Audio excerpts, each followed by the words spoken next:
തിരുനാമത്തിന് സ്തോത്രം ചെയ്യുകയും സ്തുതിക്കുകയും ചെയ്യുന്നു. ക്രിസ്തുവിൽ പ്രിയരെ, അനുഗ്രഹീതമായ നല്ല ദിവസം കർത്താവും രക്ഷിതാവുമായിരിക്കുന്ന മഹാദൈവത്തിൻ്റെ തിരുസന്നിധിയിൽ നിന്ന് പ്രാപിച്ച ദൈവത്തിൻ്റെ ദൂതുമായി ഒരു പ്രാവശ്യം കൂടെ നിങ്ങളുടെ അടുക്കൽ ഈ ദൈവശബ്ദം എത്തുകയാണ്. പരമോന്നതനായ ദൈവത്തിൻ്റെ മഹാദയ കൊണ്ട് ഓരോ ദിവസവും ദൈവിക ദൂതും ആലോചനയും നമുക്ക് നൽകിത്തന്ന് ജയത്തോടെ നടത്തുന്ന ദൈവത്തിൻ്റെ സ്നേഹവാത്സല്യങ്ങൾക്ക് മുമ്പിൽ ശിരസ് നമിച്ച് 1000 നന്ദിയും സ്തോത്രവും സ്തുതിയും മഹത്വവും കരേറ്റിക്കൊണ്ട് വചനം കേൾപ്പാൻ തീവ്രമായ താല്പര്യത്തോടെ ആഗ്രഹത്തോടെ കാത്തിരിക്കുന്ന എല്ലാ പ്രിയപ്പെട്ടവർക്കും ക്രിസ്തുവേശുവിൻ്റെ ധന്യമേറിയ നാമത്തിൽ വിനീതമായിരിക്കുന്ന സ്നേഹവന്ദനങ്ങൾ അറിയിച്ചുകൊണ്ട് ദൈവവചന ചിന്തയിലേക്ക് പ്രവേശിക്കുകയാണ്. ഇന്നത്തെ ധ്യാന ചിന്തയ്ക്ക് ആധാരമായിരിക്കുന്ന വാക്യം യെഹെസ്കേൽ പ്രവചനത്തിൽ നിന്ന് സുപരിചിതമായിരിക്കുന്ന ഒരു അധ്യായത്തിൽ നിന്ന് നിങ്ങളെ വായിച്ച് കേൾപ്പിക്കുന്നതിൽ സന്തോഷമുണ്ട്. യെഹെസ്കേൽ പ്രവചനം 37 അധ്യായം 11 വാക്യം ഞാൻ നിങ്ങളെ വായിച്ച് കേൾപ്പിക്കാം. യെഹെസ്കേൽ 37:11. പിന്നെ അവൻ എന്നോട് അരുളി ചെയ്തത്, മനുഷ്യപുത്ര, ഈ അസ്ഥികൾ ഇസ്രായേൽ ഗ്രഹമൊക്കെയും ആകുന്നു. ഞങ്ങളുടെ അസ്ഥികൾ ഉണങ്ങി, ഞങ്ങളുടെ പ്രത്യാശയ്ക്ക് ഭംഗം വന്നു, ഞങ്ങൾ തീരെ മുടിഞ്ഞിരിക്കുന്നു എന്ന് അവർ പറയുന്നു. ഒന്നോടെ ഞാൻ ആവർത്തിക്കാം. ഞങ്ങളുടെ അസ്ഥികൾ ഉണങ്ങി, ഞങ്ങളുടെ പ്രത്യാശയ്ക്ക് ഭംഗം വന്നു, ഞങ്ങൾ തീരെ മുടിഞ്ഞിരിക്കുന്നു എന്ന് അവർ പറയുന്നു. ദൈവം യെഹെസ്കേലിനെ വിളിച്ച് ഇസ്രായേൽ ജനത്തിൻ്റെ ഇപ്പോഴത്തെ പരിസ്ഥിതി ഒരാലങ്കാരികമായി അവതരിപ്പിക്കുകയാണ്. പരിചിതമായിരിക്കുന്നൊരധ്യായമാണ് യെഹെസ്കേൽ പ്രവചനം 37 അധ്യായം. അസ്ഥികളുടെ താഴ്വരയിൽ യെഹെസ്കേലിനെ ദൈവം ഇറക്കി വിട്ടിരിക്കുക. ഒരു ചോദ്യം ചോദിച്ചുകൊണ്ടാണ് ഇറക്കി വിട്ടിരിക്കുന്നത്. മനുഷ്യപുത്ര, ഈ അസ്ഥികൾ ജീവിക്കുമോ? ഉത്തരം മുട്ടി നിൽക്കുന്ന ഒരു വലിയ അത്ഭുതത്തിന് വഴിയൊരുക്കുന്ന ആ പ്രത്യേക സാഹചര്യം. ഇസ്രായേൽ ജനത്തെയാണ് ഉണങ്ങിയ അസ്ഥികളായി ദൈവമായ കർത്താവ് അവതരിപ്പിക്കുന്നത്. അവരുടെ ഇടയിലേക്ക് ഒരു ദൈവത്തിൻ്റെ അഭിഷിക്തനെ ഇറക്കി വിട്ടിരിക്കുകയാണ്. ഒരു കാര്യം ഞാൻ ഈ അധ്യായത്തിൽ നിന്നുകൊണ്ട് ആത്മാർത്ഥമായി പറയാം. സ്വർഗത്തിലെ ദൈവം തൻ്റെ അഭിഷിക്തന്മാരിൽ ഒരാളെ ഒരു ഉണങ്ങിയ താഴ്വരയിലേക്ക്, ഒരുപക്ഷെ നിങ്ങളുടെ ഭവനമായിരിക്കാം, നിങ്ങളുടെ ജീവിതമായിരിക്കാം, ഒരു ഉണങ്ങിക്കിടക്കുന്ന സ്ഥിതിയിലേക്ക്, ഒരു പ്രതീക്ഷയുമില്ലാത്ത ബന്ധം വിട്ട് കിടക്കുന്ന ആർക്കും അസ്ഥികൾ ബന്ധം വിട്ടുണങ്ങിപ്പോയ ഒരു വലിയ ശവക്കുഴിയിൽ ചതറിക്കിടക്കുന്ന തലയോടും അസ്ഥിക്കഷ്ണങ്ങളും, അതിനി ആർക്കും ഒന്നും ചെയ്യാനില്ല. എല്ലാം കഴിഞ്ഞതാണ്. ഇനി ദൈവത്തിന് മാത്രം ചെയ്യാനേ കഴിയത്തുള്ളൂ. ഒരു ശ്വാസമുള്ള, അകത്ത് ബോധം കെട്ട് കിടക്കുകയാണെങ്കിലും, പൊട്ടിച്ചോരയൊലിച്ച് കിടക്കുകയാണെങ്കിലും, ഏതെങ്കിലും ഒരു അവയവഭാഗം മുറിഞ്ഞ് കിടക്കുകയാണെങ്കിലും, ഹൃദയമിടിപ്പുണ്ടെങ്കിൽ, തൊലിയും തൊക്കും മാംസമൊക്കെ അവിടെ ഉണ്ടെങ്കിൽ, ഒരു വിദഗ്ധനായ ഡോക്ടർക്ക്, ഒരു നല്ല ആശുപത്രിക്ക് എന്തെങ്കിലുമൊക്കെ ചെയ്യാൻ പറ്റിയേക്കാം. എന്നാൽ തൊലി ദ്രവിച്ച്, മാംസം ദ്രവിച്ച്, ഞരമ്പുകളില്ലാതെ, ചോരയില്ലാതെ ഉണങ്ങിക്കിടക്കുന്ന അസ്ഥികൾ മാത്രമായി കിടക്കുന്ന ഒരു സാഹചര്യത്തെ ഒരാശുപത്രിക്കും ഒരു മനുഷ്യനും നന്നാക്കാൻ കഴിയില്ലല്ലോ. അതും രൂപാന്തരപ്പെടുത്തിയെടുക്കുന്നൊരു ദൈവമുണ്ടെന്ന് ഈ ബൈബിളല്ലാതെ വേറെ ലോകത്തിലെ ഒരു ശാസ്ത്രീയ ഗ്രന്ഥവും തെളിയിക്കുന്നില്ല. അതുകൊണ്ട് ഈ ഇസ്രായേലിനെക്കുറിച്ച് യെഹെസ്കേലിനോട് പറഞ്ഞു കൊടുക്കുകയാണ്. അതിൽ 11 വാക്യം ഇന്ന് ഞാൻ സൂക്ഷ്മ പരിശോധനയ്ക്കും ധ്യാനത്തിനും വിധേയപ്പെട്ടപ്പോൾ 3 പ്രധാനപ്പെട്ട കാര്യങ്ങളാണ് അവിടെ അവർ പറയുന്നത്. 1 അവരുടെ അവസ്ഥ, 2 അവരുടെ അനുഭവം, 3 അവരുടെ ആശങ്ക.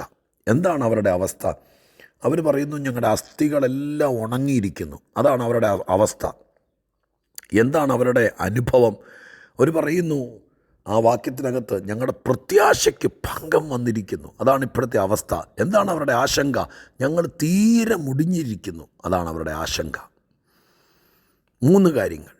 ഈ 3 കാര്യങ്ങളെയും പ്രവാചകനിലൂടെ ദൈവമായ കർത്താവ് ഓവർകം ചെയ്ത് അവരുടെ പ്രതീക്ഷയ്ക്കും പ്രത്യാശയ്ക്കും അപ്പുറം ആശങ്കകളെ തീർത്തുകൊണ്ട് അത്ഭുതമാക്കി തീർത്ത ഒരധ്യായമാണ് 37 അധ്യായം. എനിക്കതിൽ ഒത്തിരി സന്തോഷമുണ്ട്. അതിന്ന് നിങ്ങളുമായി പങ്കുവെക്കുമ്പോൾ എന്നെ കേൾക്കുന്ന പ്രിയപ്പെട്ട സഹോദരങ്ങളെ, സഹോദരിമാരെ, ഒരുപാട് പ്രശ്നത്തിലൂടെ, ഏതെങ്കിലും വിഷയത്തിലൂടെ നിങ്ങളുടെ അവസ്ഥയും അനുഭവവും ആശങ്കയും ഇതുപോലെ ഏതെങ്കിലും കാര്യത്തിൽ ബന്ധിക്കപ്പെട്ട് കിടക്കുന്നെങ്കിൽ, കെട്ടപ്പെട്ട് കിടക്കുന്നെങ്കിൽ ഓർക്കേണ്ടത് സർവശക്തനായ ദൈവത്തിന് കഴിയാത്ത കാര്യങ്ങളില്ലെന്നാണ്. ഞാനൊന്നോടെ ആ ഭാഗത്തെ എടുത്തു പറഞ്ഞ് വിശദീകരണത്തിലേക്ക് വന്ന് നിങ്ങൾക്കായി പ്രാർത്ഥിക്കാൻ വേണ്ടി വെമ്പൽ കൊള്ളാം. എന്താണ് അവർ പറഞ്ഞത്? അവരുടെ അവസ്ഥ ഇതാണ്: ഞങ്ങൾ ഉണങ്ങിയിരിക്കുന്നു, ഞങ്ങളുടെ അസ്ഥികൾ ഉണങ്ങിയിരിക്കുന്നു. എന്നെ കേൾക്കുന്ന പ്രിയപ്പെട്ടവരെ, ഇത് ഒരവസ്ഥയാണ്. ഈ ഒരവസ്ഥയിലൂടെ, ഏതൊരവസ്ഥയിലൂടെ ഉണങ്ങിക്കിടക്കുന്ന, പേഴ്സ് കാലിയായി, അടുക്കളയിലൊന്നുമില്ലാതെ, വാടക പോലും കൊടുക്കാനില്ലാതെ, കാര്യങ്ങൾ നടക്കാതെ, കുഞ്ഞുങ്ങൾക്ക് അഡ്മിഷൻ എടുക്കേണ്ട സമയം വരുന്നു, ലോൺ അടച്ചിട്ടില്ല, അങ്ങനെ ഒത്തിരി കാര്യങ്ങൾ. ഈ ഒരു അവസ്ഥയ്ക്കാണല്ലോ ഈ ഉണങ്ങി എന്ന് പറയുന്നത്. തീരെ കാര്യങ്ങൾ നടക്കാതെ, വേരില്ലാതെ, ഇല പൊഴിഞ്ഞ് നിൽക്കുന്ന വൃക്ഷം പോലെ, യാതൊരു ചാറൽ മഴ പോലും ഇല്ലാതെ, വരണ്ട് കീറിയ ഭൂമി പോലെ ആകപ്പാടെ കിടക്കുന്ന ഒരു പ്രത്യേക അവസ്ഥ. ആ അവസ്ഥയിലൂടെ ഇന്നാരെങ്കിലും കടന്നു പോകുന്നുണ്ടെങ്കിൽ, ആ അവസ്ഥ കുറച്ച് മുന്നോട്ട് പോകുമ്പോൾ അടുത്തൊരു ലെവലിലേക്ക് വരികയാണ് അവരുടെ അനുഭവം. എന്താണ് അനുഭവം? പ്രത്യാശയ്ക്ക് ഭംഗം വന്നു. പ്രത്യാശയ്ക്ക് ഭംഗം വന്നാലുള്ള പ്രശ്നം എന്താ? പ്രാർത്ഥിക്കാൻ തോന്നിയല്ല, വേദപുസ്തകം വായിക്കാൻ തോന്നിയല്ല, ഒന്നിനോടും ഒരു താല്പര്യം തോന്നിയല്ല, വചനം കേൾക്കാൻ തോന്നിയല്ല, പള്ളി പോകാൻ തോന്നിയല്ല, ദൈവമേ എന്ന് വിളിക്കാൻ തോന്നിയല്ല, നമുക്ക് നന്നായിട്ടൊന്ന് വസ്ത്രം ധരിക്കാൻ തോന്നിയല്ല, വീട്ടിൽ ആഹാരം പാകം ചെയ്യാൻ തോന്നിയല്ല, ഒരു തളർച്ച. അപ്പം അതിൻ്റെ മറുവശം നമ്മെ സജീവമാക്കുന്നത് എന്താണെന്നറിയാമോ? ദൈവം നമുക്ക് തന്ന പ്രത്യാശയാണ്. ശരിയാവും. വിശ്വാസത്തിന് മുകളിൽ ദൈവമായ കർത്താവ് നമുക്ക് തരുന്ന ഉറപ്പ്, ഈ കഷ്ടങ്ങൾ തീരും, ഈ കാലങ്ങൾക്ക് മാറ്റം വരും. അതുകൊണ്ട് ഭക്തന്മാർ പലരും പറഞ്ഞിട്ടുണ്ട്, ഒരു വൃക്ഷം വെട്ടിയാൽ പോലും അതിന് പ്രത്യാശയുണ്ട്. അതിനെന്തെങ്കിലും ഒരു തുള്ളി വെള്ളം കിട്ടിയാൽ വേര് പൊട്ടിക്കിളിർക്കും. ഇതൊക്കെയോ പറഞ്ഞ് നിങ്ങൾ ഓർക്കുന്നുണ്ടല്ലോ അനുഭവത്തിൻ്റെ പശ്ചാത്തലത്തിൽ. എന്നാൽ പ്രത്യാശയ്ക്ക് ഭംഗം വരാൻ തുടങ്ങിയാൽ വേറൊരവസ്ഥയിലേക്ക് പോവുകയാണ്. പിന്നെ അവരെ വായിൽ നിന്ന് പറയാൻ തുടങ്ങും, ഞങ്ങൾ മുടിഞ്ഞു, ഞങ്ങൾ തകർന്നു, ഞങ്ങൾ തീർന്നു, ഞങ്ങളിനിയില്ല, ഞങ്ങളെക്കൊണ്ട് ഒക്കത്തില്ല. മൂന്നാമത്തെ സ്റ്റേജിലേക്കും ഇവരെത്തി. ഇന്നെന്നെ കേൾക്കുന്ന പ്രിയപ്പെട്ടവരെ, നിങ്ങൾ ഇതിലേതെങ്കിലും ഒരു സ്റ്റേജിലാണോ? ആദ്യത്തേത്, എൻ്റെ അവസ്ഥ ഇതാണ്, ഒന്നും നടക്കുന്നില്ല, ആകപ്പാടെ ഉണങ്ങിക്കിടക്കുകയാണ്. ശുശ്രൂഷ ഉണ്ടായിരുന്നു, ജോലി ഉണ്ടായിരുന്നു, മക്കളുണ്ടായിരുന്നു, ഒക്കെ ഉണ്ട്, ഇപ്പോഴും ഉണ്ട്. പക്ഷെ കാര്യങ്ങളെല്ലാം ഉണങ്ങിക്കിടക്കുകയാണ്. ഈ ഒരവസ്ഥയിൽ നിൽക്കുന്നവർ ആരെങ്കിലും എന്നെ കേൾക്കുന്നുണ്ടോ? ഇനി അതും കഴിഞ്ഞു, എല്ലാ പ്രതീക്ഷകളും നഷ്ടപ്പെട്ടു, പ്രത്യാശയ്ക്ക് ഭംഗം വന്നു. അപകടമാണ്. പ്രത്യാശയ്ക്ക് ഭംഗം വന്നാൽ അപകടമാകും. പിന്നെ കൈവിട്ടൊരു കളിയാകും. പിന്നെ ചിലപ്പോൾ എന്തിനും തയ്യാറാകും. രണ്ടാമത്തെ അനുഭവത്തിലൂടെ കടന്നു പോകുന്ന ആരെങ്കിലും ഉണ്ടെങ്കിൽ നിങ്ങളുടെ പ്രത്യാശയെ നിങ്ങൾ തിരിച്ചു പിടിക്കണം. അതൊരിക്കലും മാറിപ്പോകരുത്. അതിനെന്താ വഴിയെന്ന് നിങ്ങൾ അന്വേഷിക്കണം. അതിനുമപ്പുറയാണ് ആശങ്ക. ഇനി രക്ഷപ്പെടില്ല, ഇനി ഒരവസരം കിട്ടില്ല, ഇനി ഒരു മുഖാന്തരമുണ്ടാകില്ല. ഇതൊക്കെ ഒത്തിരി ഭക്തന്മാരുടെ ജീവിതത്തിലൂടെ കടന്നുപോയി. ദാവീദ് രാജാവ് ഒരിക്കൽ ഇങ്ങനത്തെ ഒരു സ്ഥിതി വന്നപ്പോൾ ഒരാശങ്ക പറഞ്ഞു, ഞാനിനി നശിക്കത്തേ ഉള്ളൂ, ഫിലിസ്ത്യരുടെ ദേശത്തേക്ക് പോകുകയല്ലാതെ വാഗ്ദത്വവും അഭിഷേകവും ഇസ്രായേലിൻ്റെ രാജാവാക്കാമെന്ന് പറഞ്ഞതൊക്കെ ശരിയാണ്. പക്ഷേ ഈ നാട്ടിലൊന്നും ഞാൻ പച്ച പിടിക്കുകയില്ല, എനിക്ക് രക്ഷയില്ല, ശൗലിൻ്റെ കയ്യാൽ ഞാൻ ചാവത്തേ ഉള്ളൂ, ചാവാതിരിക്കണമെങ്കിൽ ഫിലിസ്ത്യ ദേശത്തേക്ക് ഓടിപ്പോകാം. അയാളും പറഞ്ഞ ആ കാര്യം അയാളും പറഞ്ഞു. പ്രത്യാശയ്ക്ക് ഭംഗം വന്നാൽ ഏത് വൻപനും പറയാൻ പാടില്ലാത്തത് പറഞ്ഞു പോകും. ഏലിയ പ്രവാചകൻ്റെ പ്രത്യാശയ്ക്ക് ഭംഗം വന്നു. അദ്ദേഹം പറഞ്ഞു, ഇല്ല, ഇനി ഞാൻ രക്ഷപ്പെടില്ല. ഇസബേലും ആഹാബും കൂടി വൻപൻ പദ്ധതികൾ ഒരുക്കിയിരിക്കുക, വല വിരിച്ചിരിക്കുക, ഞാൻ ഒരുത്തൻ മാത്രമേ ഉള്ളൂ, എനിക്ക് ഒറ്റയ്ക്ക് പിടിച്ചു പൊക്കാൻ പറ്റില്ല. ഇറങ്ങിത്തിരിച്ചതൊക്കെ ശരിയാണ്, ആരും കൂടെയില്ല. പ്രത്യാശയ്ക്ക് ഭംഗം വന്നു. എന്നെ കേൾക്കുന്ന പ്രിയപ്പെട്ടവരെ, മൂന്നാമത്തെ അവസ്ഥ ആശങ്ക. അങ്ങനത്തെ ഒരു സ്ഥിതിയിലൂടെ ഇപ്പോൾ പോകുന്ന ആരെങ്കിലും ഉണ്ടോ? ഉണ്ടെങ്കിൽ ദൈവമായ കർത്താവ് ആ കേസ് വിട്ടേരെ, ആ കുഴിമാട അങ്ങ് മൂടിയേരെ, ഇനി അതാരും കാണണ്ട, ആ അസ്ഥിക്കഷ്ണങ്ങളങ്ങ് മൂടിക്കളഞ്ഞേരെ എന്നല്ല പറഞ്ഞത്. ദൈവം പറഞ്ഞു, നീ അവരുടെ ഇടയിൽ ചെന്നിട്ട് പറയണം, ശവക്കുഴി തുറന്ന് ഞാൻ പുറത്തു കൊണ്ടുവരും. അസ്ഥിക്കഷ്ണങ്ങൾ കിടക്കുന്നത് ശവക്കുഴിക്കകത്താണല്ലോ, അതിനർത്ഥം ചത്തു. ഇസ്രായേൽ ചത്ത് മണ്ണിനടിയിൽ ശവക്കുഴിക്കകൽ അടിയിൽ പോയി, അവിടെ കിടക്കുന്നത്. അതുകൊണ്ടാണല്ലോ അസ്ഥികളായി മാറിയത്. താഴത്തേക്കുള്ള വാക്യങ്ങൾ വായിക്കുമ്പോൾ ദൈവം പറഞ്ഞു, ഈ അവസ്ഥയെ ഞാനൊരു അത്ഭുതമാക്കി മാറ്റും. ഈ ആശങ്കയെ ഞാനൊരു അത്ഭുതമാക്കി മാറ്റും. നിൻ്റെ ഈ അനുഭവത്തെ ഞാനൊരു അത്ഭുതമാക്കി മാറ്റും. അതിനാണ് എൻ്റെ പ്രവാചകനെ നിൻ്റെ ഇടയിലേക്ക് അയക്കുന്നത്. ഞാൻ എൻ്റെ ആത്മാവിനെ അവരുടെ ഉള്ളിലേക്ക് അയക്കും. ശവക്കുഴി ഞാൻ തുറക്കും. അവരെ പുറത്തു കൊണ്ടുവരും. അവരെ നട്ടുവളർത്തുന്ന തൈ പോലെ ഞാൻ ഈ ദേശത്ത് ഇനിയും നട്ടുവളർത്തും. എന്നെ കേൾക്കുന്ന പ്രിയപ്പെട്ടവരെ, പറ്റുമെങ്കിൽ 11 മുതൽ താഴേക്കുള്ള ആ പാരഗ്രാഫ് ഒരു 14 വരെയുള്ള വാക്യങ്ങൾ നിങ്ങൾ വായിക്കണം, ഗ്രഹിക്കണം, ഒന്നിലധികം പ്രാവശ്യം വായിക്കണം.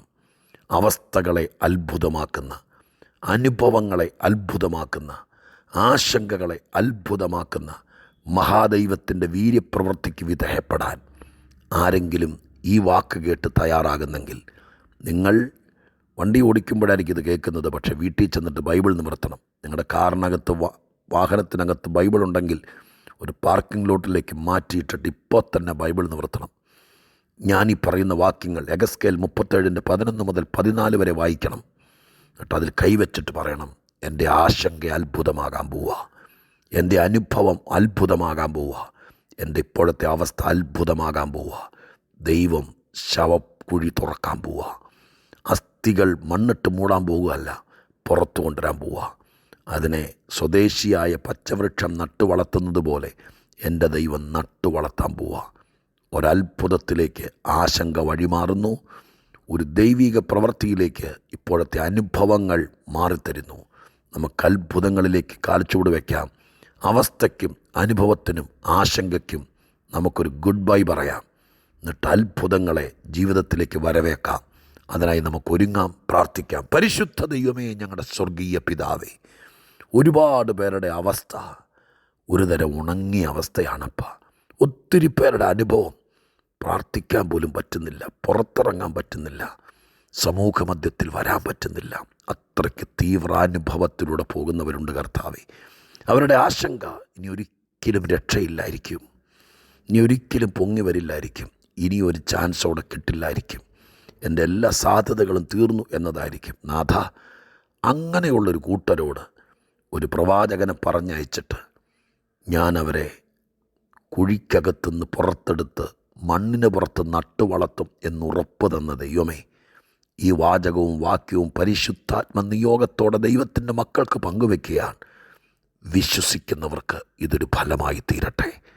സ്വർഗം അത് ചെയ്യുമെന്ന് വിശ്വസിക്കുന്നു. യേശുക്രിസ്തുവിൻ്റെ അധികാരമുള്ള നാമത്തിൽ ആത്മശക്തിയോടെ ദൈവകൃപയോടെ ഞങ്ങൾ ഈ പ്രാർത്ഥിക്കുന്ന സമയത്ത് സ്വർഗസ്ഥനായ ദൈവമേ, അത്ഭുതങ്ങൾ നടക്കട്ടെ. പ്രാർത്ഥന കേട്ടതിന് നന്ദി. യേശുവിൻ നാമത്തിൽ തന്നെ. ആമേൻ.